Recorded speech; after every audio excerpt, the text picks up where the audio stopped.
یسوع مسیح کے نام میں سلام اور راہ حق کی جانب سے خوش آمدید۔ بائبل مقدس تقریباً 1600 سال میں 3 بر اعظموں میں لگ بھگ 40 پیغمبروں کے وسیلے نازل ہوئی۔ اس سب کے باوجود بائبل خدا کی محبت کی ایک ہی تصویر کھینچتی ہے۔ اس میں تحریر کے مختلف انداز ہیں۔ بائبل کے کسی بھی حصے کو سمجھنے کے لیے سب سے پہلے یہ دیکھیں کہ تحریر کا انداز کیا ہے۔ نثر، نظم، بیانیہ، احکام، تمثیل، ان سب کی تشریح کرنے کے قواعد اور اصول الگ ہیں۔ آپ تمثیل سے احکام اخذ نہیں کر سکتے، بالکل ایسے ہی نظم کو لغوی معنوں میں نہیں پڑھا جا سکتا۔ اس کے بعد مصنف اور اوریجنل آڈینس کے حالات کا جائزہ لیں۔ بائبل کے متن کو ان لوگوں کی نظر سے دیکھیں جن کے لیے وہ حصہ ڈائریکٹلی لکھا گیا تھا۔ اس میں کوئی شک نہیں کہ بائبل کا پیغام وقت، جگہ اور حالات کی قید سے آزاد ہے، لیکن ہر حصے کو اس کے تاریخی تناظر میں جاننا انتہائی اہم ہے۔ بائبل سٹڈی کا سب سے اہم اصول ہے کہ کسی ایک آیت کو علیحدہ کر کے پوری بائبل کی تشریح کرنے کے لیے استعمال نہ کریں، بلکہ پوری بائبل کو سامنے رکھ کر ایک آیت کی تشریح کریں۔ بائبل سٹڈی کے مختلف طریقے ہیں۔ آج ہم آپ کے ساتھ بائبل سٹڈی کا OICA میتھڈ شیئر کر رہے ہیں۔ او سے لفظ آبزرویشن بنتا ہے۔ بائبل کے زیر غور حصے کو باریک بینی سے پڑھتے ہوئے دیکھیں کہ کون کس سے مخاطب ہے، موقع کیا ہے، ہر کردار کیا کر رہا ہے، ان کا آپس میں رشتہ کیا ہے، اس واقعے سے پہلے کیا ہوا، اس واقعے کے بعد کیا ہوا۔ ان سوالوں کی مدد سے اس سارے سین کو سمجھنے کی کوشش کریں۔ کوئی چھپا مطلب تلاش کرنے کی کوشش نہ کریں۔ بائبل کو ایسے ہی پڑھیں جیسے وہ لکھی گئی ہے۔ آبزرویشن کے دوران بائبل کو لٹرلی پڑھیں۔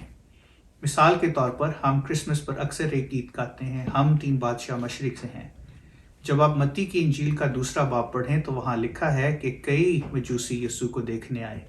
یہ آبزرویشن ہے کہ بائبل میں نہ تو 3 کا عدد ہے، نہ ہی بادشاہوں کا ذکر ہے۔ خداوند یسوع مسیح کے کہے ہوئے الفاظ پڑھتے ہوئے یہ جاننا انتہائی ضروری ہے کہ وہ کس کو کہے گئے۔ فقیہوں اور فریسیوں کو کہے ہوئے الفاظ اور شاگردوں کو کہے ہوئے الفاظ میں فرق جاننا اہم ہے۔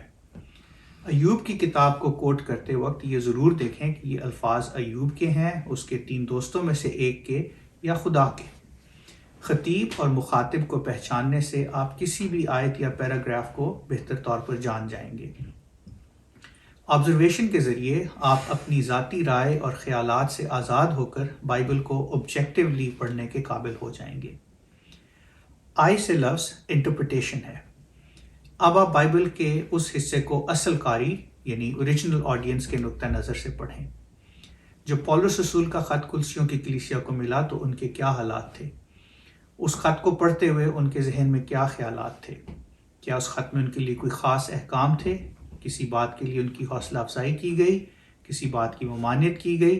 اپنے ذہن میں اس وقت، حالات اور مقام کی تصویر بنائیں۔ پیدائش کی کتاب کے 15ویں باب میں ابراہیم نے 3 جانور ذبح کر کے ان کو 2 حصوں میں تقسیم کیا۔ کچھ دیر بعد اس نے خواب میں دیکھا کہ آگ سے بھری ایک ہانڈی ان حصوں کے بیچ میں سے گزری۔ اس حوالے کی انٹرپریٹیشن کے لیے اس وقت اور معاشرے کے رواج کو جاننا ضروری ہے۔ جب 2 خاندان یا قبیلے آپس میں عہد باندھتے تھے تو وہ اسی طرح ایک جانور کے 2 حصے کر کے ان کے درمیان سے گزرتے تھے۔ یہاں خدا ابراہیم کو بتا رہا تھا کہ وہ اس کے ساتھ ایک عہد باندھ رہا ہے۔ اس کے لیے خدا نے ابراہیم کے تجربے اور معاشری طریقہ کار کو استعمال کیا تاکہ ابراہیم سمجھ سکے کہ خدا اس عہد کو کبھی نہ توڑے گا۔ جب آپ متن کو اس کے اصل مصنف اور قاری کی نظر سے دیکھ چکیں تو کوریلیشن کے بارے میں سوچیں۔ دیکھیں کہ یہ متن کس مضمون کے بارے میں ہے۔ اس مضمون کو بائبل میں اور کہاں بیان کیا گیا ہے۔ ایک ہی مضمون سے متعلق مختلف حوالوں کو پڑھنے سے آپ اس مضمون کو بہتر جان سکیں گے۔ اس کے لیے آپ کلید الکتاب یا بائبل کنکورڈنس استعمال کر سکتے ہیں۔ بائبل کو مسلسل پڑھتے رہنے سے بھی آپ کسی ایک مضمون سے متعلق بائبل کے مختلف حوالوں کو کراس ریفرنس کر سکیں گے۔ اب آپ ایپلیکیشن کے لیے تیار ہیں۔ اس کے لیے سوال کریں کہ بائبل کے اس حصے کو میں اپنی زندگی میں کیسے استعمال کروں۔ کیا یہ حصہ میری زندگی میں کسی گناہ کی نشاندہی کرتا ہے؟ کیا اس میں میرے لیے کوئی حکم یا ممانعت ہے؟ کیا یہ حصہ کسی بات میں حوصلہ افزائی کرتا ہے؟ آبزرویشن، انٹرپریٹیشن اور کوریلیشن دماغی یعنی انٹلیکچول عمل ہیں۔ ایپلیکیشن سے بائبل اسٹڈی ٹرانسفارمیشنل بن جاتی ہے۔ ہم آپ کی حوصلہ افزائی کرتے ہیں کہ بائبل کو باقاعدگی سے پڑھیں اور اس کو سمجھنے کے لیے بھرپور کوشش کریں۔